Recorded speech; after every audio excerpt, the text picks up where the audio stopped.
di acara pengimbasan guru penggerak angkatan 4. Perkenalkan, saya Fitri Rokasia, guru penggerak angkatan 4 dari Kabupaten Kediri dari Bina Insani, sekolah kita tercinta. Nah, mohon maaf ini agar saya lebih leluasa, masker saya lepas terlebih dahulu. Oke. Nah, kita akan belajar tentang filosofi pendidikan menurut Ki Hajar Dewantara. Pendidikan dan pengajaran merupakan usaha persiapan dan persendian untuk segala kepentingan hidup manusia, baik hidup bermasyarakat maupun hidup berbudaya dalam arti yang seluas-luasnya. Jadi di guru penggerak ini filosofi yang kita unggulkan adalah, yang kita pakai adalah filosofi Ki Hajar Dewantara. Ini terdapat di modul 1 kita belajar mengupas apa itu filosofi tentang menurut Ki Hajar Dewantara. Nah, ini tujuan pendidikan ya, menuntut kodrat pada anak. Nah, setiap anak itu pasti memiliki kodratnya masing-masing. Nah, bagaimana kita sebagai guru agar kodrat pada anak itu tumbuh secara alami dan kita itu nanti akan seperti apa, menuntun mereka seperti apa. Nah, gitu ya. Jadi tujuan pendidikan, segala kodrat yang ada pada anak itu agar dapat mencapai keselamatan dan kebahagiaan yang setinggi-tingginya, baik sebagai manusia maupun anggota masyarakat. Selanjutnya, dasar-dasar pendidikan Ki Hajar Dewantara. Yang pertama yaitu menuntun. Ingat, kita sebagai pendidik ya. Jadi kalau kita tidak hanya sebagai pendidik, tapi kan juga sebagai ini ya, pengajar. Kalau pendidik itu tidak hanya kita tuntas di materi, tapi juga mendidik mereka, akhlak mereka itu yang kita perbaiki. Jika ada kesalahan kita perbaiki agar lebih baik. Nah, kita menuntun, bukan menuntut. Jadi setiap anak-anak itu memiliki kodratnya masing-masing. Mereka pasti berbeda, tapi tidak bisa kita samakan. A dan B harus sama, nggak bisa, karena kodrat mereka adalah berbeda. Nah, kita di sini diwajibkan untuk menuntun mereka. Menuntun apa? Menuntun kodrat mereka agar selamat, bahagia, dan bisa menjadi masyarakat yang seutuhnya. Jadi siap untuk terjun ke masyarakat. Nah, selamat dan bahagia sebagai manusia dan anggota masyarakat. Di sini ada ingat sosok tulodo. Jadi di depan kita memberi contoh.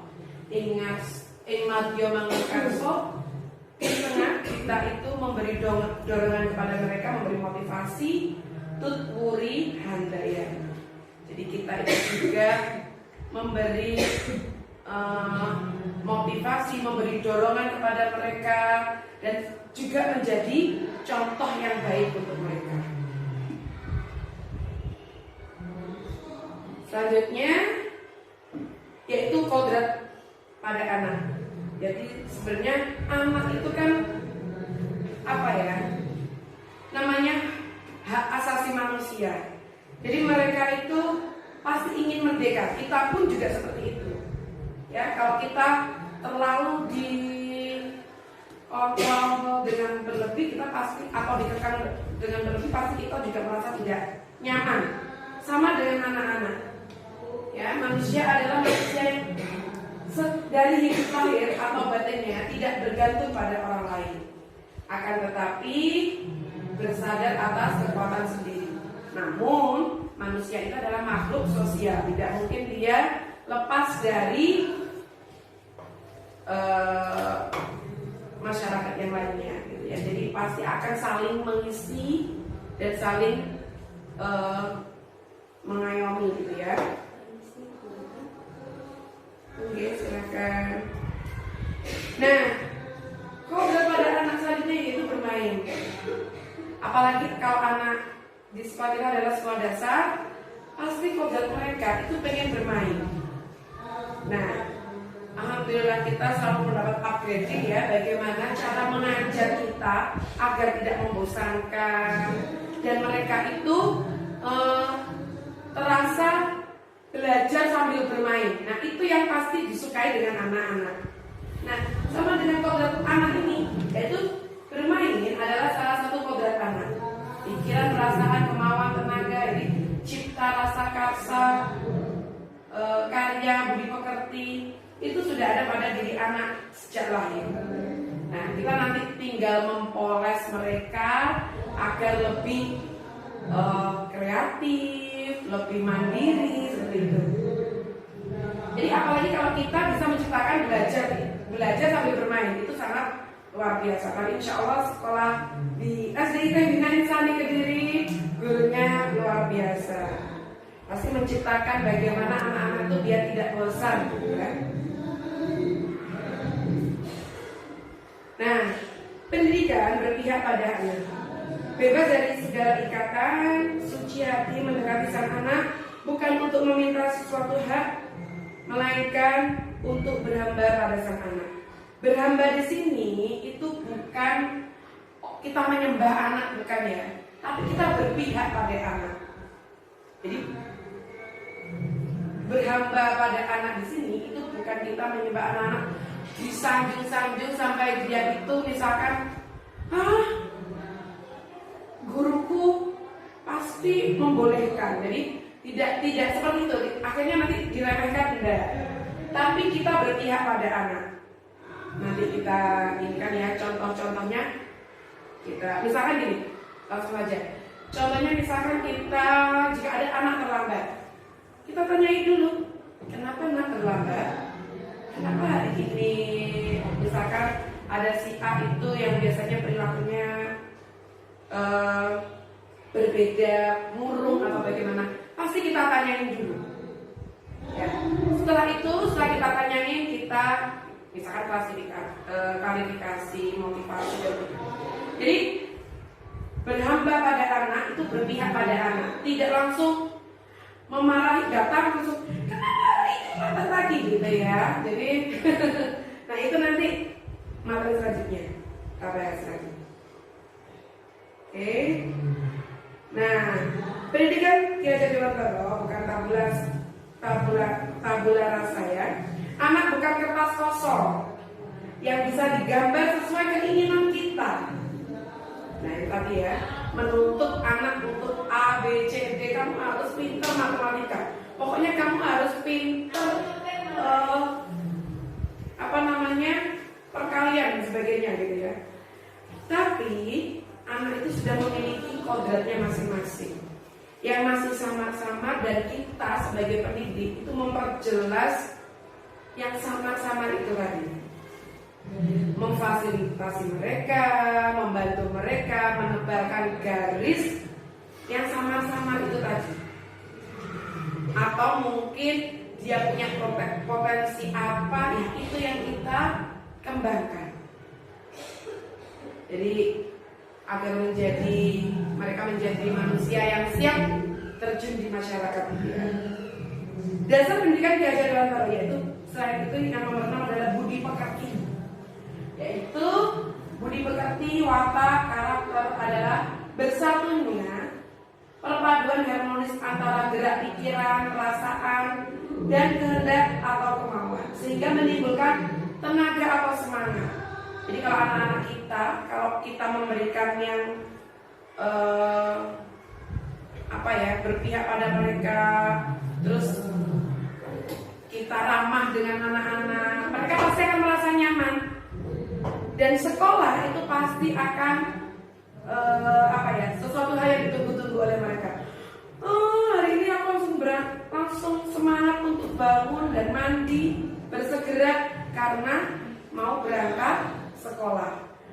Sudah kangen sehari tidak bertemu dengan ustazah atau ustadz gitu ya. Jadi langsung kanan gitu ya. Kalau misalkan hari Senin itu mereka langsung bersemangat. Dan alhamdulillah di sekolah kita itu mengutamakan 5S. Apa itu 5S, Mbak? Senyum, salam, sapa, sopan, dan santun. Alhamdulillah. Dan kita selalu mengingatkan ya. Jadi kalau ada anak yang makannya berdiri, makannya sambil jalan, pasti kita mengingatkan. Dan itu adalah kita memupuk gitu, budi pekerti yang baik untuk mereka. Alhamdulillah Pak di sini sudah luar biasa ustaz-ustaznya ya. Nah, dasar pendidikan Gajah Dewantara yaitu sebagai petani. Seorang petani dalam hakikatnya sama kewajibannya dengan seorang pendidik yang menanam jagung misalnya, hanya dapat menuntun tumbuhnya jagung. Ia dapat memperbaiki kondisi tanah, memelihara tanaman jagung, memberi pupuk, mengairi, membasmi hama seperti itu ya. Terus pokoknya merawat dengan sebaik-baiknya.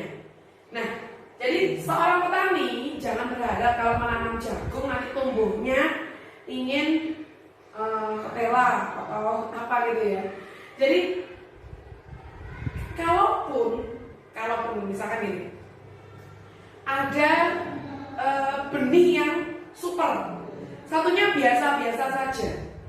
Nah, yang super ini tadi itu inginnya luar biasa, tapi dia tidak pernah merawat, tidak pernah memupuk, pokoknya tidak pernah memelihara. Sedangkan yang benih yang biasa-biasa saja ini, itu petaninya sangat telaten. Dia dipupuk, disirami, pokoknya hamanya dibasmi dan sebagainya, pokoknya disayang. Pasti tumbuhnya akan berbeda. Padahal yang satunya tadi ini ibaratnya anak, potensinya sudah luar biasa, tinggal poles, tapi nggak jadi. Budi pekertinya masih amburadul, misalkan seperti itu. Saat di masyarakat dia belum seutuhnya siap seperti itu. Sedangkan anak yang ini tadi, yang biasa-biasa saja, ternyata saat terjun di masyarakat itu dia lebih siap, lebih ready gitu. Kita sering nggak menemukan seperti itu.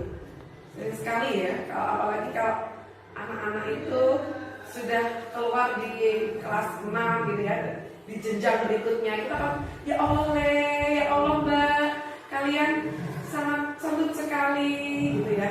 Kita merasakan berbeda.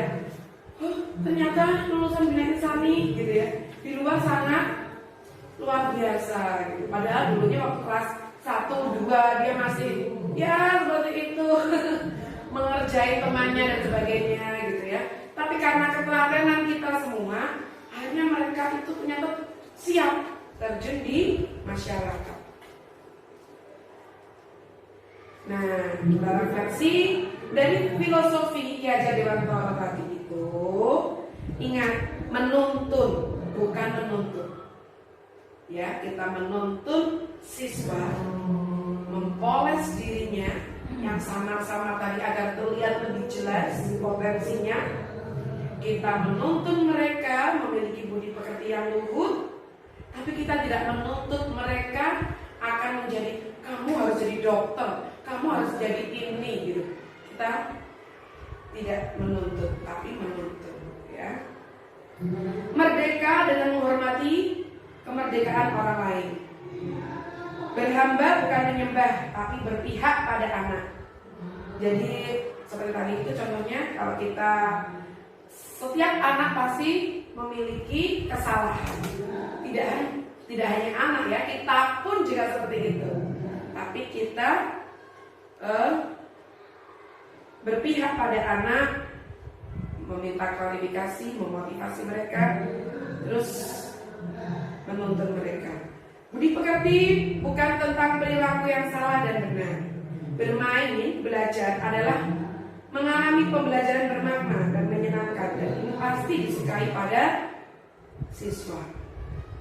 Relevan bergerak sesuai dengan kodrat alam dan kodrat zaman. Ingat, peradaban ini pasti akan tumbuh dengan sendirinya. Yang dulu tidak ada gadget, sekarang sudah ada gadget. Tapi kita tetap harus bagaimana mendampingi mereka agar bisa memfilter dirinya dengan kodrat zaman yang terus berkembang ini. Keselamatan dan kebahagiaan anak itu adalah utama. Nah, jadi di pikiran kita adalah anak, dan anak. Bagaimana mereka sebagai peserta didik dapat menjadi masyarakat yang seutuhnya dan siap untuk menjadi anak yang berprestasi. Ya. Nah, ini adalah profil pelajar Pancasila. Yang diharapkan itu seperti apa profil pelajar Pancasila? Nah, ini profil pelajar Pancasila. Yang pertama yaitu bertakwa kepada Tuhan Yang Maha Esa dan berakhlak mulia. Sesuai Pancasila sila pertama ya. Jadi kita itu harus muncul karena itu akan menjadi filter mereka di kehidupan yang seutuhnya sampai dia tua nanti ya, sampai akhir hayat gitu ya. Jadi iman itu adalah salah satu filter mereka agar dalam hati nuraninya itu bisa, oh iya ini baik, ini buruk, ini harus ditinggalkan, ini harus dijauhi dan sebagainya. Kebinekaan yang global, karena Indonesia ini adalah memiliki kebinekaan yang sangat beragam. Jadi mereka harus saling menghormati, gitu ya. Dan dimanapun mereka berada, mereka siap untuk saling berkolaborasi dan ini ya, saling menyayangi. Jadi agar tetap muncul kerukunan, gitu ya. Bergotong royong, kreatif, bernalar kritis. Nah, ini sangat penting ya, bernalar kritis. Mandiri. Nah, jadi dari kelas 1 kita di sekolah alhamdulillah ada target ya. Kalau kelas 1 kemandiriannya tentang apa? Kelas 2 kemandiriannya tentang apa? Sampai kelas 6 itu misalkan sholatnya harus sudah tuntas. Di kelas 4 atau kelas 5 gitu. Dan kalau kelas 6 itu ada life skill ya. Dan life skill di mempersiapkan mereka untuk di jenjang berikutnya. Di luar biasa, sekolah kita sudah punya. Sebenarnya ini semuanya itu ya, sudah kita sering lakukan gitu. Nah, ini nilai dan peran guru penggerak. Jadi semoga yang lainnya nanti segera menyusul. Apa sih nilai dan peran guru penggerak itu? Nah, guru penggerak memiliki nilai yaitu mandiri, reflektif, kolaboratif, inovatif, dan berpihak pada murid. Perannya yaitu menjadi pemimpin pembelajaran. Ini salah satu yang saya laksanakan gitu ya. Menggerakkan komunitas praktisi itu di sekolah maupun di luar sekolah. Mendorong kolaborasi antar guru. Alhamdulillah kita juga ada KKG dan itu salah satu yang biasa kita lakukan ya. Menjadi coach bagi guru yang lain, mewujudkan kepemimpinan murid. Selanjutnya, nah ini inti dari aksi nyata hari ini ya yang saya lakukan, yaitu memperkenalkan tentang budaya positif. Nih, perubahan paradigma teori kontrol, guru mengontrol murid, kritik dan membuat orang merasa bersalah dapat menguatkan karakter. Tapi bagaimana kita mengontrol anak-anak itu nanti kita bahas. Semua penguatan positif efektif dan bermanfaat. Orang dewasa memiliki hak untuk memaksa. Nah, nanti kita yang seperti apa ya ini ya? Apakah makna disiplin? Nah, disiplin itu artinya belajar ya. Makna ini belajar yang seperti apa? Ya biar mereka itu patuh pada aturan. Ya.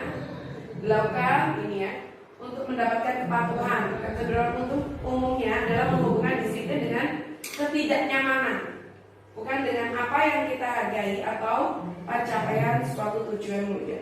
Jadi sebenarnya mereka kalau misalkan peraturan lalu lintas pasti itu membuat kita disiplin. Meskipun kita merasa tidak nyaman, ngapain kita harus berhenti, ngapain kita harus belok kanan dan sebagainya, ngapain seharusnya lewat sini lebih cepat gitu ya. Kenapa kita berbelok gitu ya? Nah tapi itu semuanya adalah peraturan agar kita adanya peraturan itu agar kita disiplin. Nah, ada teori motivasi perilaku manusia yaitu eksternal. Ini ya, apa yang terjadi apabila saya tidak melakukan. Ada motivasi internal, apa yang saya dapatkan apabila saya tidak melakukan. Ini misalkan kita ya. Terus ada lagi motivasi internal dalam diri kita dengan tujuan disiplin positif. Saya akan menjadi orang yang seperti apa bila saya melakukan. Nah ini sesuai dengan harapan kita. Nah di sini apa tujuannya dari budaya positif, yaitu merdeka. Merdeka itu tidak hanya terlepas dari perintah, tapi juga cakap untuk membuat atau memerintah diri sendiri agar lebih disiplin itu tadi ya. Nah kita sebaiknya di kelas itu membuat peraturan kelas. Dengan peraturan kelas tadi yang kecil di lingkup kita, misalkan di kelas kita yang lebih spesifik, itu akan membuat suatu keyakinan kelas. Jadi keyakinan, oh kalau saya begini nanti aku konsekuensinya seperti ini, seperti itu ya. Nah dari keyakinan kelas itu akan menciptakan lingkungan sekolah yang positif. Nah dari lingkungan positif itu akan tumbuhlah budaya positif pada lingkungan kita dan menyebar di lingkungan rumah, masyarakat dan sebagainya. Jadi kalau anak-anak misalkan, oh iya di peraturan kelasnya misalkan makan sambil duduk misalkan, jadi akan tercipta sampai nanti dia di lingkungan masyarakat. Itu yang kita harapkan. Nah ini keyakinan kelas ya. Ada keyakinan kelas, ada hukuman dan penghargaan. Ini yang biasa kita lakukan juga ya. Mengapa keyakinan kelas itu bukan peraturan saja? Mengapa ada peraturan harus menggunakan helm bila mengendarai kendaraan roda 2? Mengapa ada peraturan 3M? Memakai masker, mencuci tangan, dan mengapa ada peraturan seperti itu? Ya. Mengapa harus datang tepat waktu pada saat mengikuti pelatihan atau waktu pelajaran gitu ya? Nah, dari keyakinan kelas ini akhirnya akan mendorong atau memotivasi siswa itu kembali ke nilai-nilai yang lebih baik lagi. Pasti akan berdampak pada perilaku mereka. Nah ini ya, coba kita lihat mana yang keyakinan kelas. Ini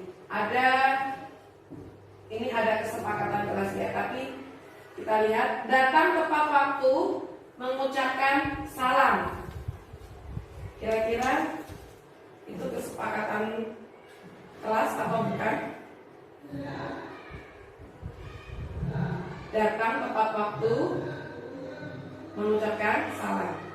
Ada menjaga kebersihan sekolah, berdoa sebelum dan sesudah kegiatan, aktif dalam pembelajaran, tertib. Di sebelahnya lagi itu ada kesepakatan kelas. Kami guru dan murid yang saling menyayangi. Lebih mudah, enak mana ya di hati gitu rasanya. Yang B, kami murid yang semangat belajar. Yang satunya lagi, kami murid yang peduli dengan teman-teman. Nah, dari ini itu kesepakatannya sudah berbeda. Tapi yang satunya itu lebih ke peraturan ya. Kalau yang satunya itu seperti keyakinan. Jadi kalau saya saat belajar harus bersemangat, kayak sebelah sana ya. Kami, guru dan murid harus saling meyakini. Keyakinan kelasnya akan muncul, oh saya tidak boleh bertengkar gitu. Nah kalau ini itu lebih cenderung ke peraturan kelas gitu ya. Nah ini ada peraturan kelas. Dari peraturan kelas itu kita harus apa sih nilai yang dituju dari peraturan ini gitu ya. Ada selalu kembalikan buku ke tempatnya. Nah itu apa yang kita tuju nanti. Dilarang mengganggu orang lain. Hadir di sekolah 15 menit sebelum pembelajaran dimulai. Dilarang melakukan kekerasan. Dilarang menggunakan narkoba, bergantian atau menunggu giliran atau tertib gitu ya. Gunakan masker. Jangan berlari di kelas atau koridor. Nah, apa yang kita tuju? Ini dia. Jadi kalau mengembalikan ke tempat buku ke tempat asalnya, kalau misalkan di kelas kita ada pojok baca gitu ya. Setelah membaca, anak-anak harus mengembalikan ke tempatnya. Apa yang kita tuju yaitu tanggung jawab mereka, memupuk tanggung jawab mereka. Dilarang mengganggu orang lain. Nah ini agar saling menghormati. Nah yang selanjutnya ada di sekolah ini agar mereka itu patuh dengan peraturan, komitmen gitu ya. Terus itu tadi ya, dilarang kekerasan itu saling menghargai. Dan selanjutnya ya, menjaga kesehatan, menghormati orang lain, bersabar gitu ya. Nah gunakan masker karena saat pandemi, alhamdulillah di sekolah kita sudah tiap bantunya sudah dikasih pengaman, dan itu pun meskipun setidaknya memperkecil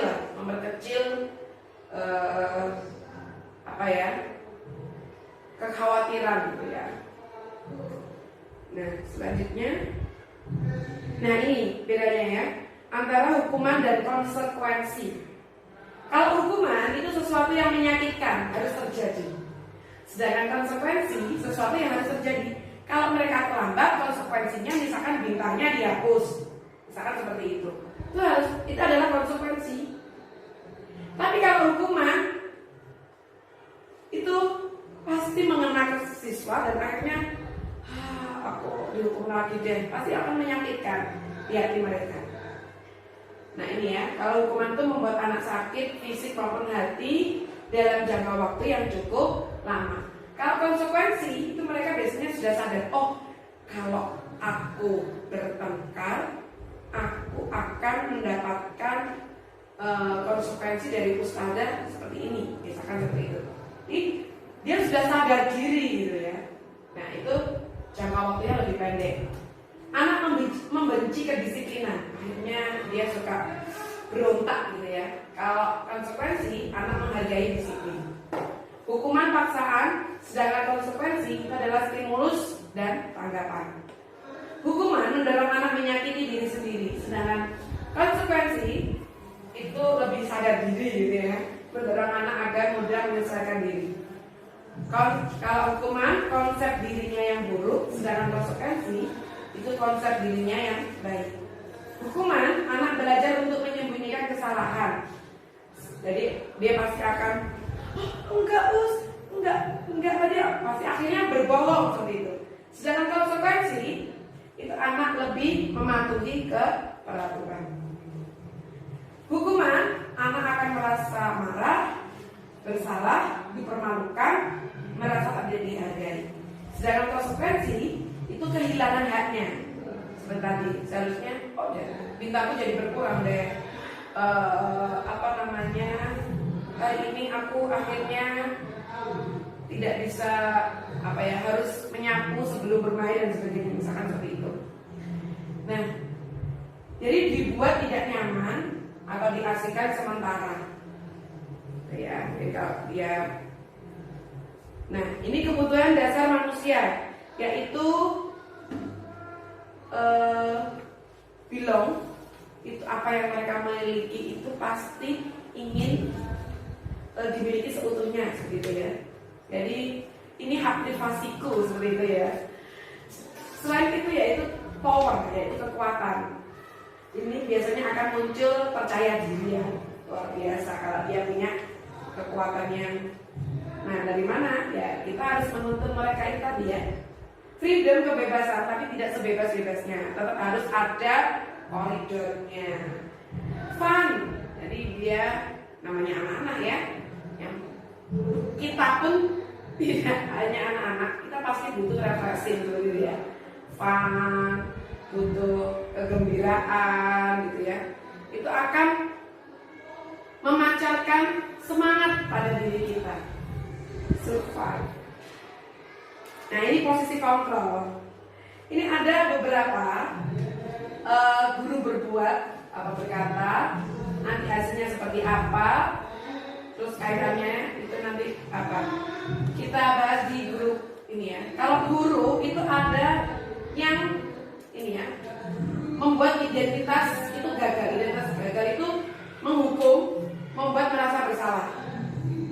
Jadi ini seperti dimarahi sampai habis-habisan gitu ya, sampai dia itu benar-benar merasa bersalah. Selain itu ada lagi guru itu sebagai teman mereka, ini biasanya ustadz ini kan. Ustadz ini suka sekali mendekati anak gitu ya. Tapi guru, ustadz pun juga seperti itu ya. Selain itu juga memantau gitu ya. Karena saya jarang ketemu ustadz marah-marahnya sampai luar biasa, itu biasanya yang ibu-ibu ini ya, jarang ya. Lebih terkontrol ya ustadz ya ininya, apa namanya, sabarnya gitu ya. Nah akhirnya mereka itu biasanya ustadz itu lebih nyaman itu di tipe yang teman gitu ya, benar ustadz? Nah selain itu pemantau. Nah ini biasanya kita ya, wali kelas, guru-guru pendamping ini ya, biasanya memantau apa yang membuat mereka murung hari ini. Pasti kita tanyain. Terus mengapa kayak tadi terlambat dan sebagainya, kenapa bukunya tidak dibawa. Nah ini salah satu kita memantau, mengklarifikasi dulu ke siswa, baru kita berikan motivasi atau solusi gitu ya. Ada lagi yang guru itu membuat sebagai manajer. Jadi apa yang kita yakini gitu ya, membuat mereka itu apa ya, seperti misalkan mereka itu diberi seperti apa namanya, suatu apa ya, kayak misalkan oh ketua kelas gitu, silakan, kepercayaan ya, betul, kepercayaan kepada mereka. Setelah itu kita manage gimana teman-teman di kelas, apakah sudah ya, ada yang menjadi bendahara, jadi kita beri kepercayaan kepada mereka seutuhnya gitu ya, meskipun mereka itu sebagai wali kelas, ketua kelas atau yang lainnya, ataupun sebagai anggota kelas yang baik gitu ya. Tapi jika mereka melakukan kesalahan, tetap kita tanyain dulu gitu ya. Nah kita memberi penguatan kepada diri mereka. Nah ini kalau kita sebagai manajer. Nah ini sebagai refleksi diri kita ya. Gimana posisi Anda sebelum belajar modul disiplin positif? Nah kira-kira sebagai apa tadi? Pemantau, teman, atau manajer gitu ya. Nah bagaimana perasaan Anda? Kira-kira diingat-ingat ya, sesuainya kelas seperti apa gitu ya. Di mana posisi Anda saat ini? apakah sebagai penghukum itu tadi atau sebagai pemantau gitu ya, atau saya biasanya sebagai antara manajer dan pemantau gitu ya. Nah, bagaimana perasaan Anda saat ini? Silakan direfleksikan sendiri ya. Nah, ini ada sebuah pesan yang tersampaikan itu, kalau kita menggunakan kata-kata seperti ini, itu hanya 10%. Dengan nada suara yang lebih mengena ke mereka, itu 35%. Tapi kalau kita menggunakan verbal kita, jadi misalkan dengan mengelus dahi mereka, menyayang, ya Allah, siapa yang misalkan Mbak Kiandra gitu ya, kita perlu hari ini sudah masuk gitu, pasti akan ada, ya Allah terima kasih Ustazah, seperti itu. Jadi ada verbal itu lebih mengena ke anak-anak gitu ya, tidak hanya dengan non verbal gitu ya. Jadi misalkan kita memberi pujian gitu ya, biasanya kita tidak hanya verbal atau kata-kata, tapi juga kadang menggunakan non verbal. Nah, ini nada suara juga. Jadi ini kadang membedakan gitu. Ada yang menjadi penghukum, membuat orang merasa bersalah, ada yang menjadi teman atau menjadi pemantau atau manajer tadi itu. Jadi kalau misalkan suara kita nadanya tinggi dan dengan mimik yang agak antagonis gitu ya, ini aku pasti dimarahi, pasti aku dihukum dan sebagainya gitu ya. Atau kita membuat merasa dia bersalah, terus akhirnya dia murung gitu ya. Nah, ini bisa dari nada atau suara kita. Nah, kita belajar ke restitusi. Restitusi adalah proses menciptakan kondisi bagi murid untuk memperbaiki kesalahan mereka sehingga bisa kembali ke kelompok mereka dengan karakter yang lebih kuat. Jadi ini perbaikan. Jika kita melakukan hukuman atau tindakan tadi ya. Nah, 9 ciri restitusi, yaitu bukan untuk menebus kesalahan, tapi untuk belajar dari kesalahan, memperbaiki hubungan, tawaran bukan paksaan, menuntut untuk melihat ke dalam diri, mencari kebutuhan dasar yang mendasari tindakan, cara untuk memperbaiki diri pada anak ya, fokus pada karakter bukan tindakan.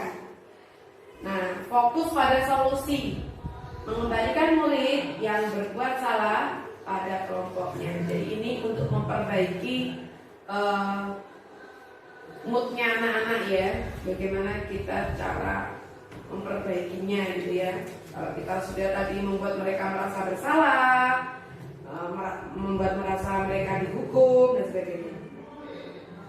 Ada segitiga restitusi, yaitu pertama, menstabilkan identitas. Jadi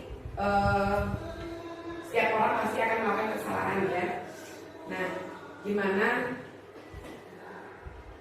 itu bukan satu-satunya yang bukan hanya dia yang pernah melakukan seperti ini, tapi dikuatkan lagi.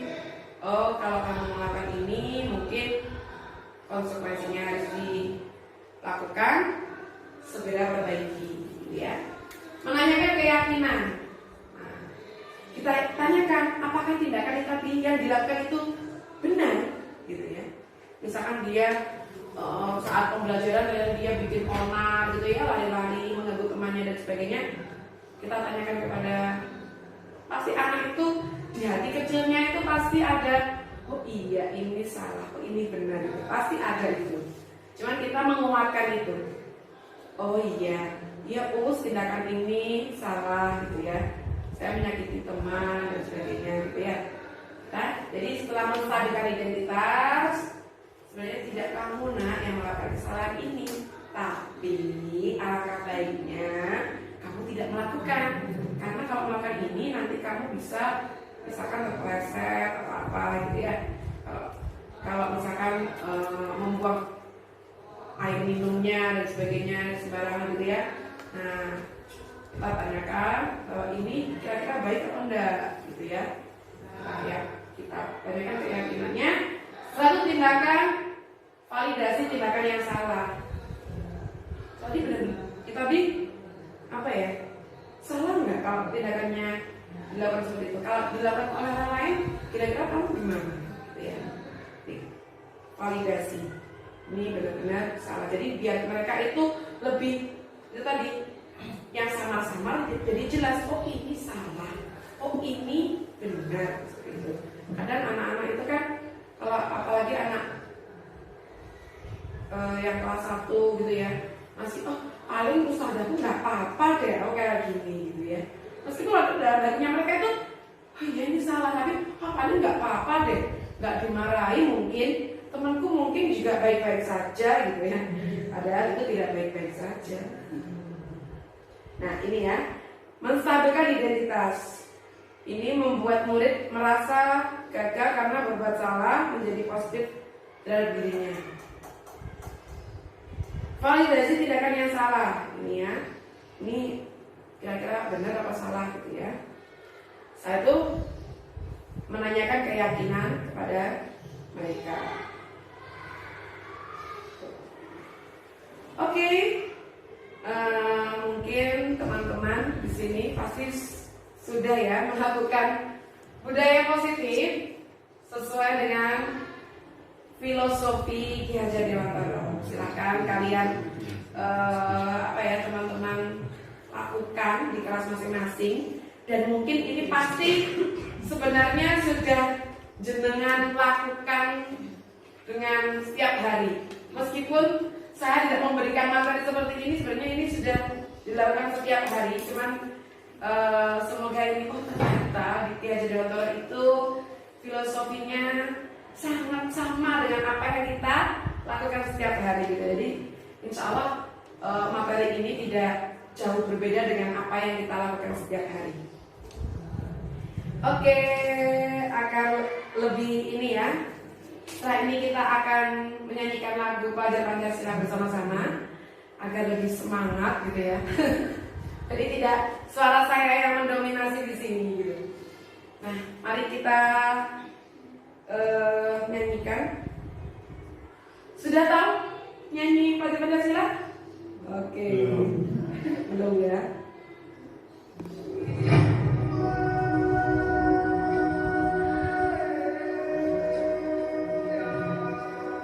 Semoga ini membuat semangat kita ya.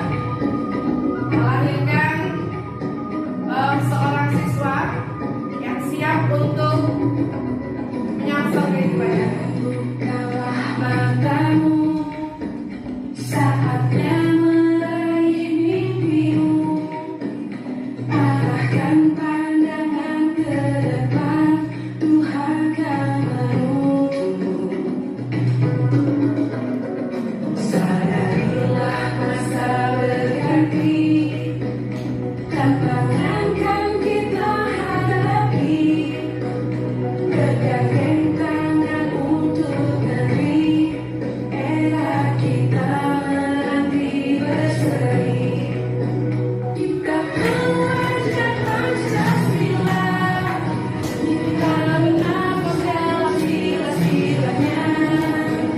Kita pelajar Pancasila, ayo kita jaga untuk Indonesia.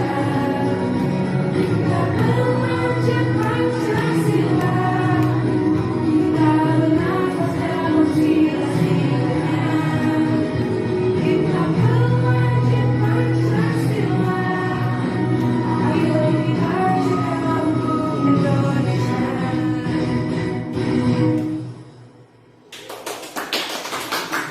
Terima kasih, silakan duduk kembali.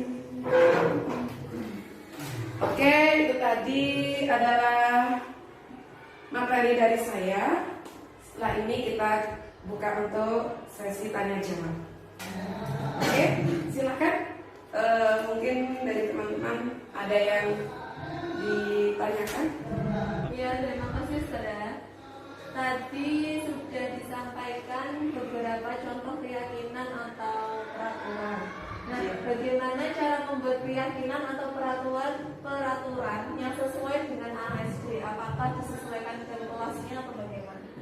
Oke, ya. Bismillahirrahmanirrahim, saya akan menjawab dari pertanyaan Bu Ika.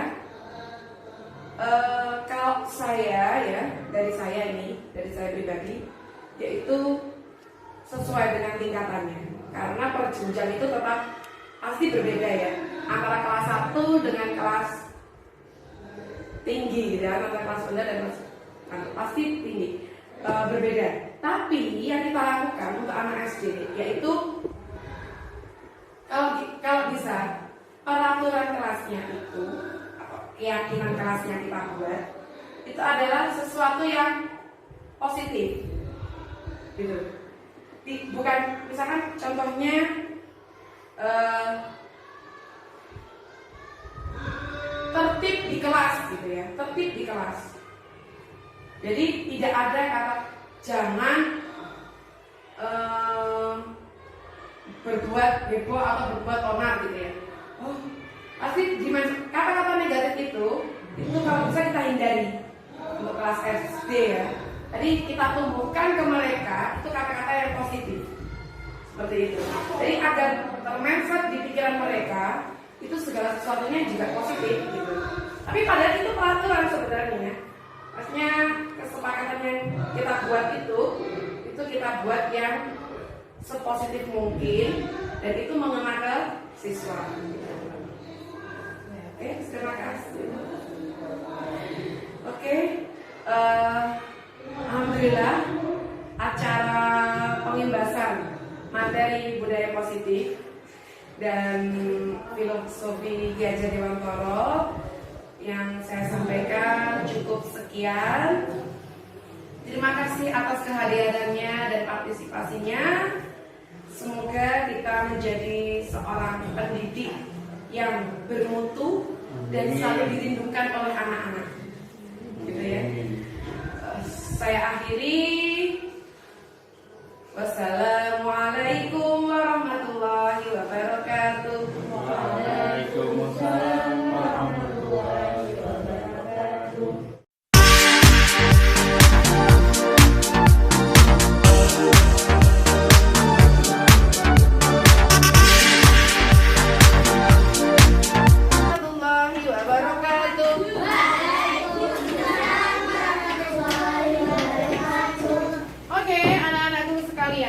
Hari ini kita akan membuat agar kelas kita itu lebih lebih baik ya, lebih baik. Pengennya kelasnya gimana? Lebih baik. Apalagi? Lebih seru. Oke. Lebih bersih. Siap. Ya. Nah, kita akan membuat kesepakatan kelas. Kesepakatan ini kalian yang akan membuatnya sendiri. Oke? Siap? Are you ready? Yes, I am ready. Oke, kesepakatan yang pertama, apa yang kalian inginkan untuk kelas ini? Saya menjadi tertib, silakan ditulis sama Mbak Acika. Setuju kalau kelasnya pengen tertib? Setuju. Silakan ditulis. Ditulis di papan tulis ini. Yang kedua, pengen apa ya untuk kelas kita? Lebih bersih. Berarti harus menjaga apa? Kebersihan. Oke. Menjadi tertib. Oke, silakan ditulis Mbak Sasmira.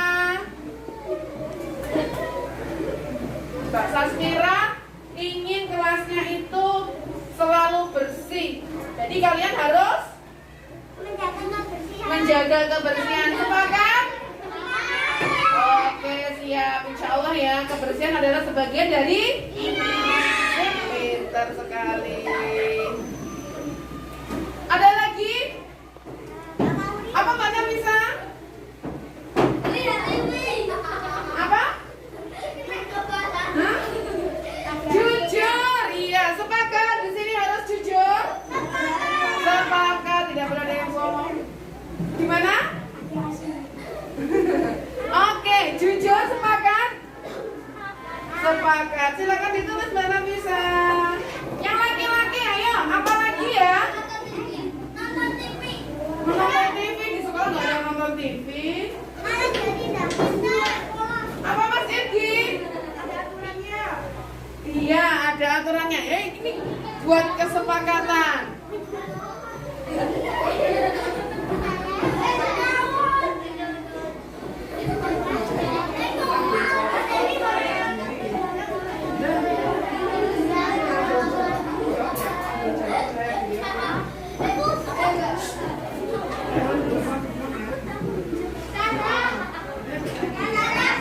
Ya, terima kasih Mbak Nafisa. Selanjutnya, apalagi ya kesepakatan kelas yang ingin kita? Yang laki-laki yuk, apa? Tanggung jawab. Oke, silakan diisi.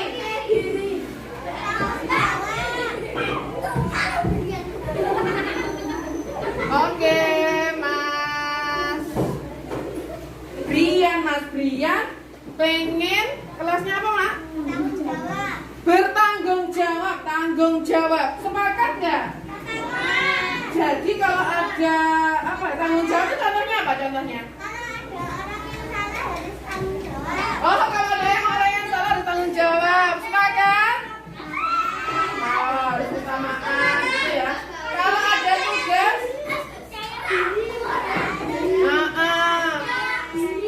yang lainnya,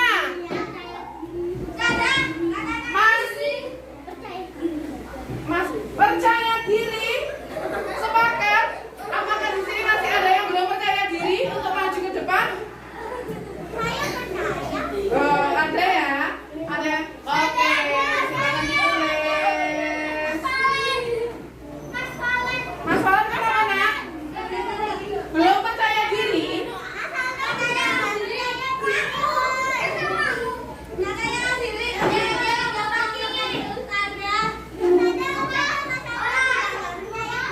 Sepakat ya? Untuk kelas 3 tunggu Uma kita harus percaya diri. Sepakat?